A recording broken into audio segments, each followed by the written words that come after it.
बिस्मिल्लाहिर्रहमानिर्रहीम। स्टूडेंट कैसे हैं आप लोग? उम्मीद करता हूं कि आप लोग खैरियत से होंगे।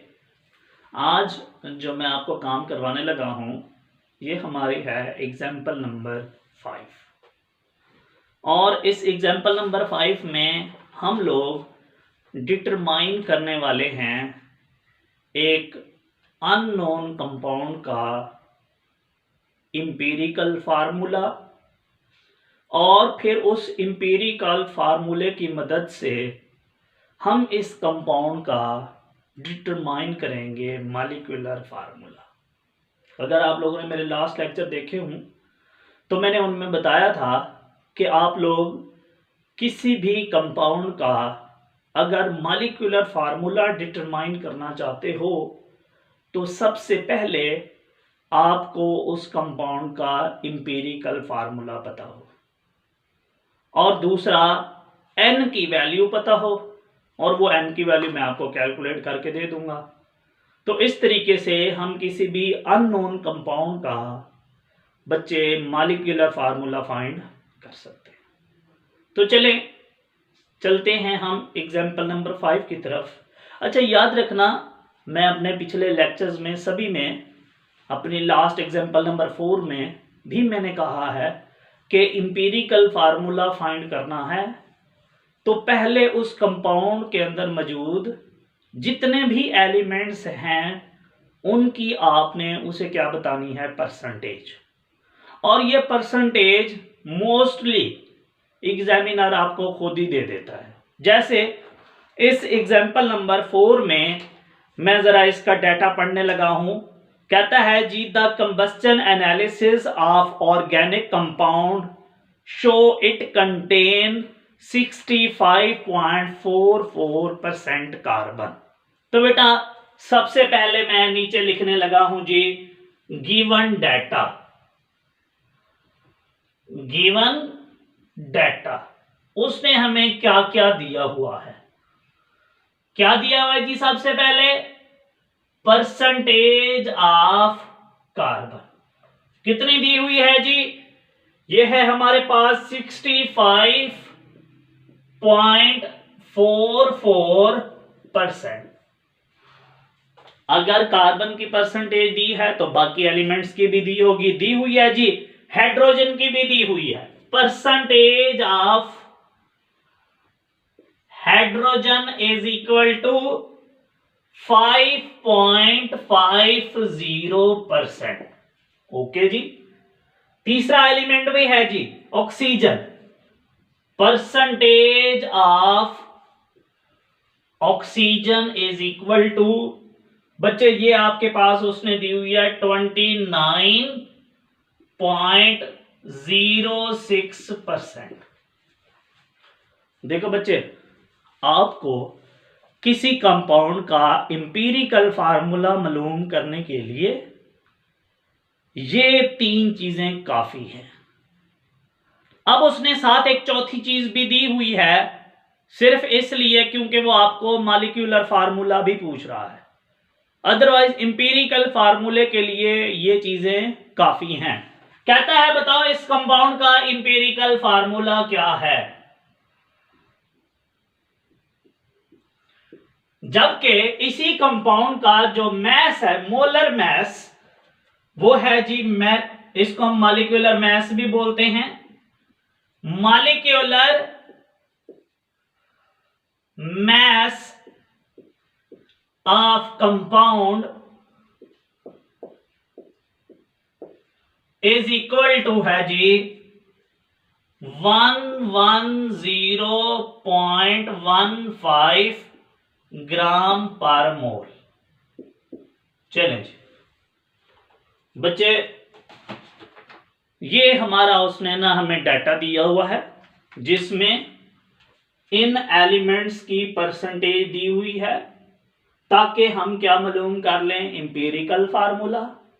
और फिर जब हम एम्पिरिकल फार्मूला फाइंड कर लें तो फिर हमने उसे क्या बताना है जी, मॉलिक्यूलर फार्मूला भी बताना है। और मॉलिक्यूलर फार्मूले के लिए हमें n की वैल्यू चाहिए और साथ में इंपीरिकल फार्मूला चाहिए। इंपीरिकल फार्मूला हमने पहले निकाला होगा। n की वैल्यू हम किसकी मदद से निकालेंगे? इस मैथ्स की मदद से।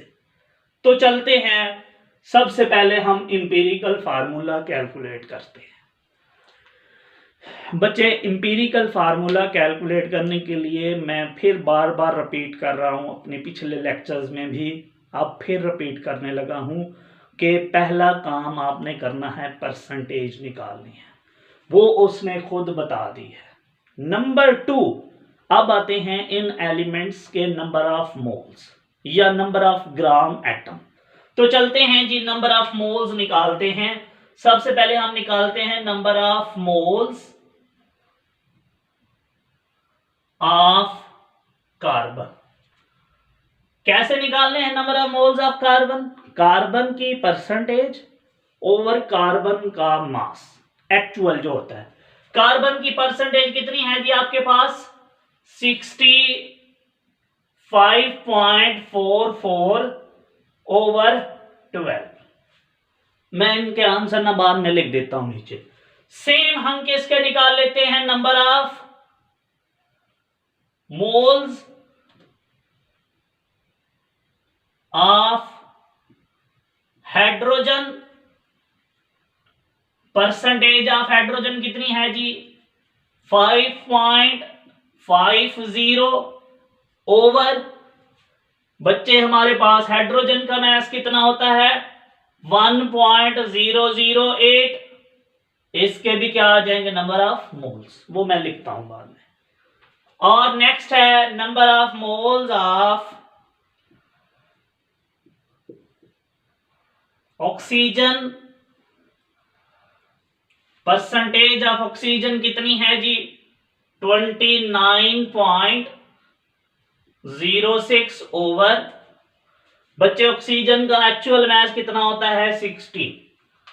इस तरीके से हम इन सब के क्या निकाल लेंगे? Number of moles. तो चलें जी, सबसे पहले नंबर ऑफ मोल्स आए हैं जी कार्बन के, और वो हैं आपके पास 5.45 मोल। इस हाइड्रोजन का बच्चे आपके पास आंसर है 5.45 मोल। सेम ऑक्सीजन के नंबर ऑफ मोल्स का आपके पास बच्चे आंसर आता है 1.85 मोल्स। ये आप लोग कैलकुलेटर इस्तेमाल करके निकाल सकते हो। चलें जी, हमने 2 काम कर लिए जी, नंबर ऑफ मोल्स भी कैलकुलेट कर लिए। तीसरा काम होता है जी, हमने इनको मोल रेशो में लिखना होता है। कैसे? इस तरीके से बच्चे, कार्बन के number of moles ratio hydrogen के रेशो ऑक्सीजन के। कार्बन के कितने हैं जी हमारे पास? ये हैं जी 5.45 रेशो, इसके भी कितने हैं? 5.45 रेशो। ऑक्सीजन के कितने हैं? 1.85। बच्चे, यहां हम एक और काम भी करते हैं। इन रेशो में जो सबसे छोटी रेशो हो उसको सब पे डिवाइड करते हैं। तो सबसे छोटी रेशो कौन है? 1.85। तो हम यहां डिवाइड कर देते हैं जी 1.85, 1.85, 1.85। बच्चे, इसका आंसर आता है 3, इसका भी 3, और इसका क्या आता है जी? 1। इस तरीके से ये हमारा होल नंबर में आ गया है आंसर। लिहाजा यही हमारा क्या कहलाएगा? Empirical formula. बच्चे देखो क्या बना? C3H3O। Is the empirical formula of this compound। चलें जी, ये है जी हमारा empirical formula। हमने एक काम तो चलें कर लिया, अब सेकंड काम की तरफ जाने लगे, वो है मॉलिक्यूलर फार्मूला। सबसे पहले मॉलिक्यूलर फार्मूले का आपको फार्मूला आना चाहिए। Molecular formula is equal to N empirical formula. मैं लिखने लगा हूं जी, molecular formula is equal to N empirical formula. Empirical formula मुझे पता चल गया, मैं वहां वो लिख देता हूं। चलें जी, क्या है molecular formula is equal to N, empirical formula क्या है C3H3O। ओके, डन हो गया। अब अगर किसी तरीके से मुझे एन की वैल्यू पता चल जाए तो मैं आपको मॉलिक्यूलर फार्मूला बता सकता हूं। तो एन की वैल्यू मेरे बच्चे कैसे कैलकुलेट करते हैं? एन इज इक्वल टू होता है molecular mass over empirical formula mass. ये मैं अपने लास्ट लेक्चर में बता चुका हूं। Molecular mass over empirical formula mass. तो चले मैं आपको एन की वैल्यू कैलकुलेट करके दूं।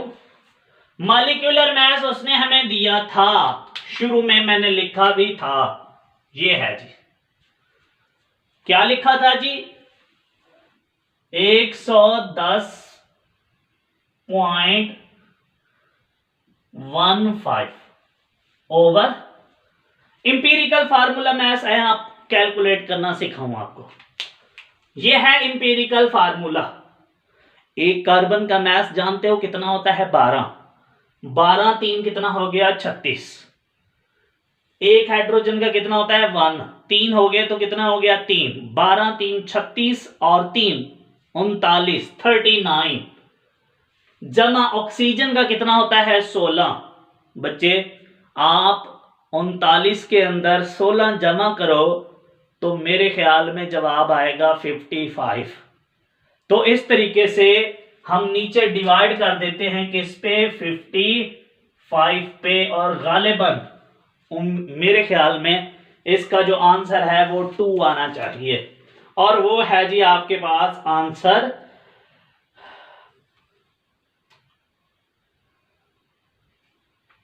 जी 2। तो चलें जी, हमारे पास एन की वैल्यू भी आ गई, ये वहां पुट कर देते हैं जी। कैसे? Molecular formula is equal to 2C3H3O। बच्चे इसको मल्टीप्लाई करो, क्या आंसर आएगा? C 3 2 6, 3 2 6 और 2 1 2 is the molecular formula of this compound। तो इस तरीके से हम बच्चे क्या निकाल लेते हैं मॉलिक्यूलर फार्मूला। मैं अक्सर अपने स्टूडेंट्स को कहता हूं कि अगर ये काम करने के बाद आपने तसल्ली करनी हो कि भैया हमारा काम ठीक हुआ है या रॉन्ग, तो आप एक काम किया करो, इस मॉलिक्यूलर फार्मूले को सिंपल होल रेशो में चेंज किया करो जो आप 9th में किया करते थे। और सिंपल होल नंबर रेशो में चेंज करने के बाद अगर आंसर ये इंपेरिकल फार्मूला आ जाए तो समझ जाओ काम ठीक है। लाइक ये देखो, अगर मैं आपका काम यहां तक खत्म हो चुका है, मैं आपको जस्ट आपकी तसल्ली करवा रहा हूं। ये देखो, ये 2 1 दा 2, ये 2 3 दा 6, ये 2 3 दा 6, ये देखो यही आ गया C3H3O1।